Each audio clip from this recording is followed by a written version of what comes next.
Halo teman-teman, selamat datang di konten film posting bersama saya Dayat. Bayangin deh, lo lagi di rumah, hidup tenang-tenang aja. Tiba-tiba langit berubah jadi merah, berita heboh, orang-orang panik, dan lo dapat SMS misterius dari pemerintah. Bukan undangan nikahan, bukan tagihan cicilan, tapi tiket buat selamat dari kiamat. Inilah yang dialami John Garrity dan keluarganya. Satu keluarga kecil, satu bencana global, dan satu misi, bertahan hidup saat dunia bersiap dihantam komet raksasa. Gimana? Penasaran? Tapi sebelum itu, kalau kalian suka konten ini, jangan lupa like boleh, komen boleh, subscribe apalagi. Gratis, nggak ada pungutan, dan bikin saya makin semangat ngedit. Ya udah, langsung aja kita masuk ke alur ceritanya. Inilah Greenland.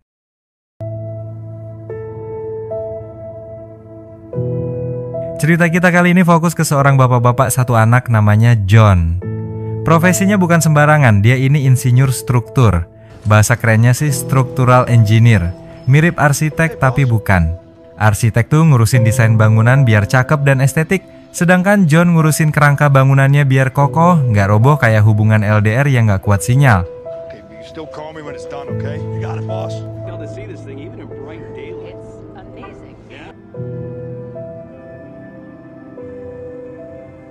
Di rumah kita dikenalin sama istri John namanya Allison, tapi biasa dipanggil Ellie. Dan mereka punya anak cowok namanya Nathan. Umurnya baru 7 tahun, tapi udah harus rutin disuntik insulin karena kena diabetes tipe 1.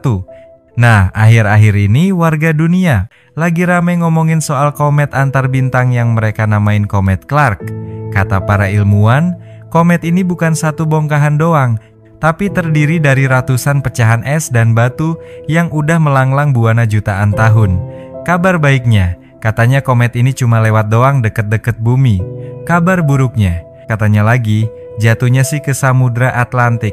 Lah, udah biasa kita disuruh tenang kan? Keluarga John pun ikut hype. Mereka rencanain acara nonton bareng sambil BBQ-an sama tetangga buat lihat fenomena langka itu. Katanya sih, ini kejadian langka seumur hidup, kayak mantan minta balikan gitu. Tapi pas John dan Nathan pergi ke minimarket buat beli keperluan, langit tiba-tiba rame sama pesawat Hercules terbang rendah. Banyak. Where are they going? There's Clark. Tapi nggak ada yang tahu itu pesawat mau kemana. Dan pas lagi milih-milih snack, ponsel John bunyi.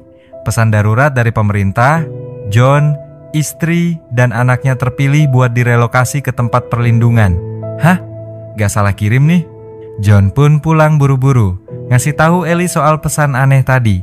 Ia mulai curiga, jangan-jangan pemerintah nyembunyiin sesuatu soal komet itu. Dan ternyata, bener.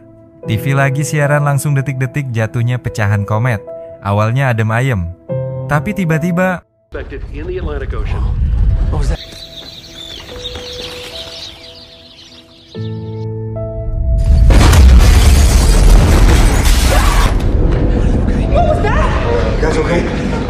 Suara ledakan dari luar rumah disusul gelombang kejut yang bikin kaca bergetar.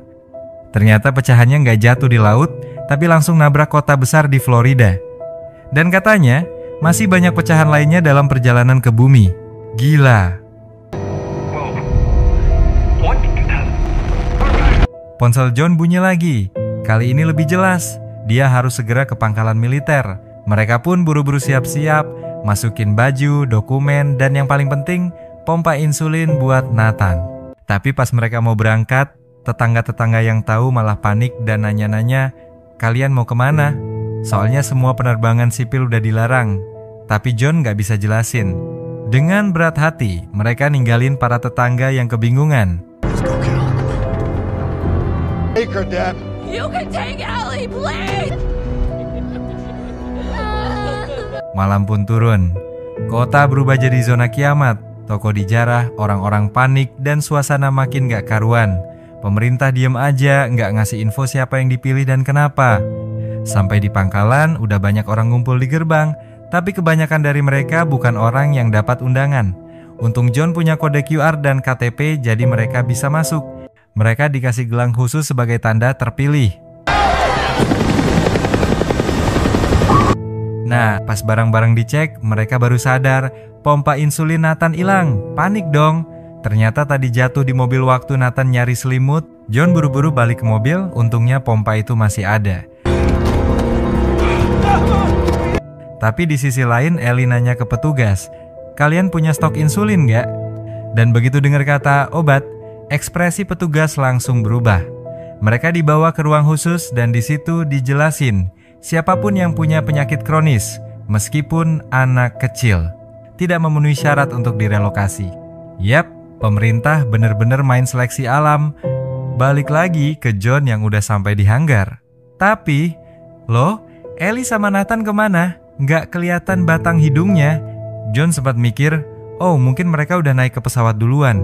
Soalnya pas dia coba SMS atau nelpon, HP-nya zonk total. Tapi belum sempat dia mikir lebih jauh, salah satu penumpang nyeletuk, heran ngelihat John enteng pompa insulin. Di situ John akhirnya dikasih tahu soal aturan rahasia, siapapun yang punya penyakit kronis, anak-anak sekalipun, nggak boleh ikut direlokasi. Tanpa mikir panjang, John minta turun dari pesawat. Tapi pas petugas baru buka pintu, boom, situasi langsung chaos. Ratusan orang ngerush masuk ke pangkalan, banyak yang bawa senjata. Panik? Udah pasti. Baku tembak di mana-mana, kacau balau. Lebih parahnya lagi, selang bahan bakar pesawat bocor dan seperti yang bisa kamu tebak.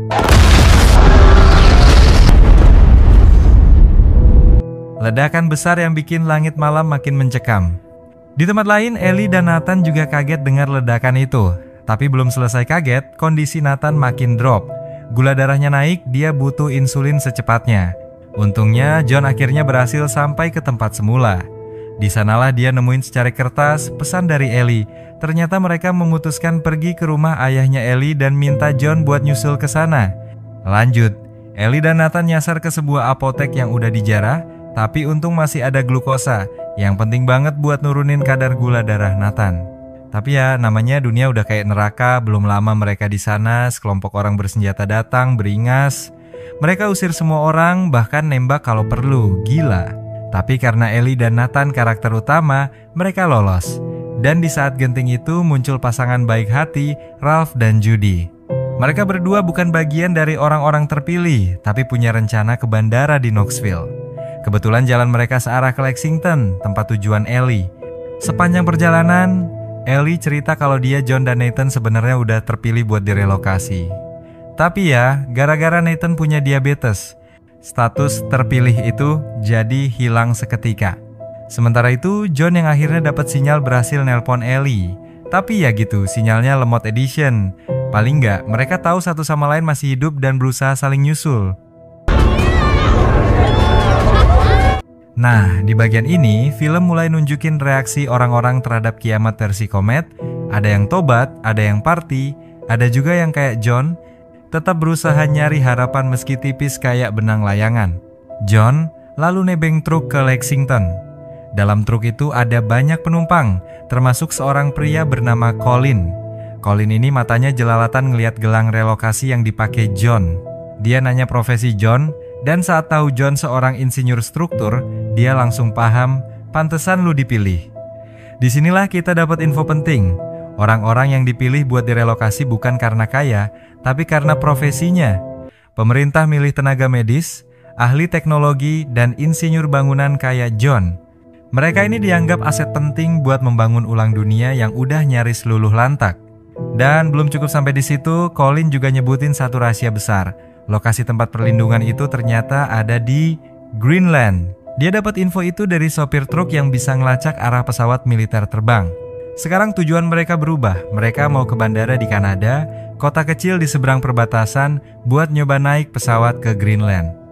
Kemudian kita balik lagi ke Ellie yang lagi di tengah perjalanan. Awalnya semua tampak aman, tapi si Ralph yang awalnya kelihatan baik hati tiba-tiba mikir aneh-aneh. Pas dia sadar kalau Ellie dan Nathan tuh orang terpilih, langsung timbul ide setan. Dia berhenti mendadak, nyeret Ellie keluar mobil, gelang penandanya direbut. Ellie ditinggal di pinggir jalan dan Nathan, anak kecil nggak berdosa, mau dia bawa buat dijadiin tiket naik pesawat. Sementara itu kita geser kamera ke John. Di dalam truk nyata ada dua orang yang gerak-geriknya nggak beres. Salah satunya kita kasih nama aja Ijul. Tatapan mereka mulai aneh kayak lagi ngeliatin diskon sepatu. Ternyata bener, mereka ngincar gelang yang dipakai John. Come on, Philly, it's not gonna work. Stay down!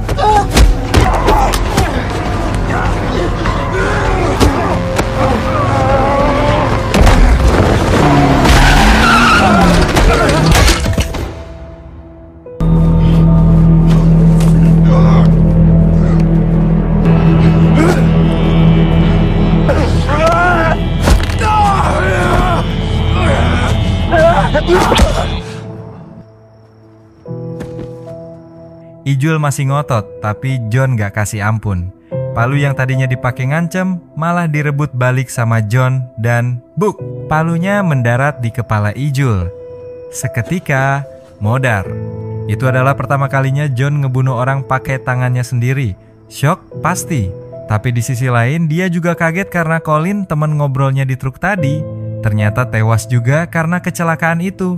Balik lagi ke Ellie yang sekarang nangis-nangis di pinggir jalan. Baru aja kehilangan suami, sekarang anak juga diculik. Tapi kayak dapat rezeki nomplok, muncul sekelompok orang baik yang nawarin tumpangan ke bandara Knoxville. Di sisi lain, si Ralph ngaku-ngaku jadi orang tuanya Nathan biar bisa naik pesawat. Tapi rencana mereka buyar total, soalnya Nathan dengan polosnya bilang, mereka bukan orang tuaku, mereka nyulik aku.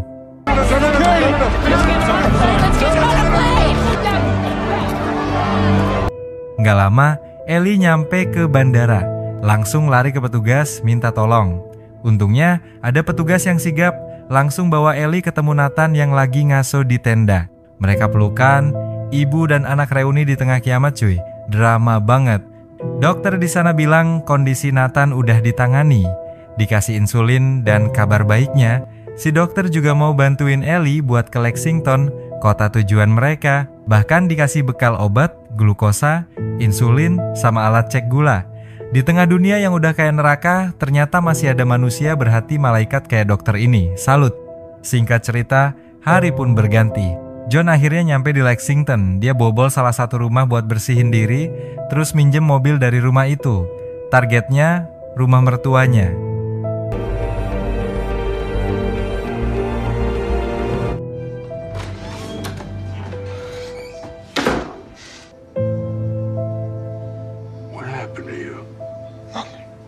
Sementara itu Ellie dan Nathan juga baru aja nyampe Lexington. Mereka lagi nelpon si Abah dari telepon umum. Begitu dapat kabar kalau keluarganya udah sampai, mereka langsung gas ke rumah. Dan boom, momen paling mengharukan. 3 orang yang udah keliling neraka dunia akhirnya ketemu lagi.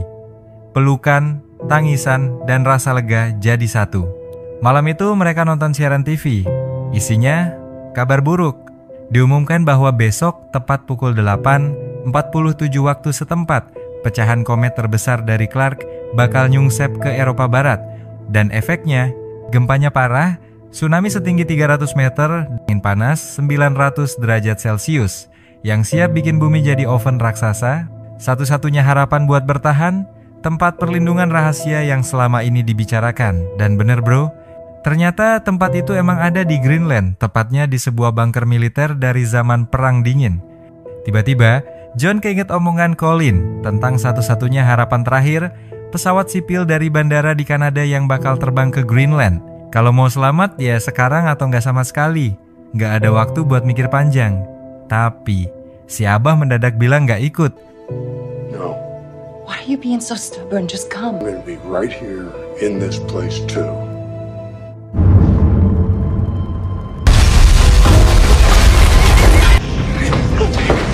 I love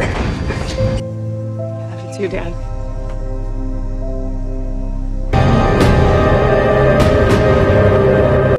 John, Ellie, dan Nathan pun langsung cabut. Tapi di tengah jalan, akses jalan mereka kehalang kereta yang anjlok. Baru mikir mau muter balik, langit malah ngamuk.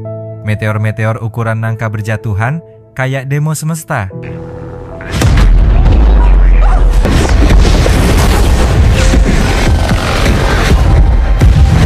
Mereka langsung lari ke hutan nyari tempat berlindung. Untung nemu kolong jembatan yang bisa dijadiin bunker dadakan. Di tengah kekacauan itu, John malah ngelakuin aksi heroik. Ada satu mobil kena hantam meteor dan John langsung nyelamatin supirnya. Tapi akibatnya, lengan kanan John kena luka bakar. Singkat cerita, malam datang. Setelah kondisi lumayan aman, mereka lanjut jalan kaki sampai ke perbatasan Kanada dan akhirnya sampai juga di bandara yang dimaksud. Tapi seperti biasa, drama belum kelar. Pesawat terakhir udah siap lepas landas. John mikir cepat, gak ada waktu buat negosiasi, gak ada waktu buat formulir. Langsung aja dia berdiri di depan pesawat kayak lagi demo kena tilang. Sang pilot jelas kesel, tapi cara itu berhasil. Setelah beberapa menit yang tegang kayak mie instan 3 level, mereka akhirnya diizinkan naik. Pesawat pun tinggal landas. Di balik kaca jendela, mereka lihat beberapa orang lain yang datang terlambat. Rasanya perih, tapi itulah dunia kiamat. Pagi pun datang. Di kejauhan, daratan Greenland mulai kelihatan. Diselimuti salju, tapi buat mereka, itu kelihatan kayak surga. Senyum mulai merekah. Tapi jangan senang dulu. Satu meteor nyelonong dan meledak di dekat pesawat. Getarannya bikin pesawat oleng parah. Sistem rusak dan pilot pun gak punya pilihan. Mendarat darurat. Pendaratan berhasil. Tapi 2 pilot gak terselamatkan, terjepit reruntuhan. Sementara itu John lihat ada pesawat militer mendarat gak jauh. Tandanya mereka udah deket sama bunker. Dan bener aja gak lama muncul 3 truk militer yang langsung nyamperin mereka. Langit makin gelap, hujan abu mulai turun. Awan merah, angin panas, dan getaran bumi kayak alarm kiamat udah bunyi. Mereka gas menuju bunker secepat kilat. Dan di saat itu kita dikasih lihat pecahan komet raksasa menghantam bumi. Ledakannya bikin napas tercekat. Dunia kayak di reset total. Di dalam bunker, semua orang cuma bisa berdoa. Entah ini akhir atau awal baru. Tapi satu hal yang pasti, John, Ellie, dan Nathan masih bersama. Di tengah kehancuran, mereka tetap jadi satu. Dan di akhir, kita disuguhin kilas balik momen bahagia keluarga kecil ini. Ketawa, pelukan, dan harapan. Kenangan terakhir sebelum bumi berubah jadi puing-puing. Singkat cerita, 9 bulan pun berlalu. Hari ini, pintu-pintu bunker yang selama ini terkunci rapat akhirnya dibuka juga. Udara yang dulu penuh abu sekarang mulai bersih. Radiasi udah lenyap. Tapi itu cukup bikin senyum mengembang di wajah semua orang. Dan ketika stasiun Greenland nyalain radio buat ngecek siapa aja yang masih hidup, jawaban mulai berdatangan satu persatu. Dari Finlandia, Australia, Amerika, India, Lebanon, Rusia, Argentina, sampai Nepal, semua ngasih sinyal. Semua masih bertahan. Dan film pun selesai. Setelah perjalanan panjang yang penuh bahaya, perpisahan dan air mata, John dan keluarganya akhirnya berhasil mencapai tempat perlindungan terakhir umat manusia. Dunia hancur, tapi harapan masih tersisa. Greenland bukan cuma tentang komet dan kiamat, tapi tentang ikatan keluarga, perjuangan hidup, dan keputusan sulit yang harus diambil dalam keadaan darurat. Dan begitulah akhir dari kisah menegangkan di film Greenland 2020. Sebuah cerita yang mungkin bikin lo mikir, kalau besok kiamat, siapa yang paling lo pengen lindungi? Film ini ngajarin kita bahwa di tengah kekacauan dan ketidakpastian, yang paling penting bukanlah harta, status, atau jabatan, tapi orang-orang yang kita sayangi. Keluarga, cinta, dan keberanian bisa jadi penyelamat bahkan di saat dunia runtuh sekalipun. Dan kadang, menjadi manusia berarti memilih untuk tetap berjuang bahkan ketika harapan hampir habis. Segitu aja pembahasan film kali ini, saya Dayat pamit undur diri, sampai jumpa di video selanjutnya.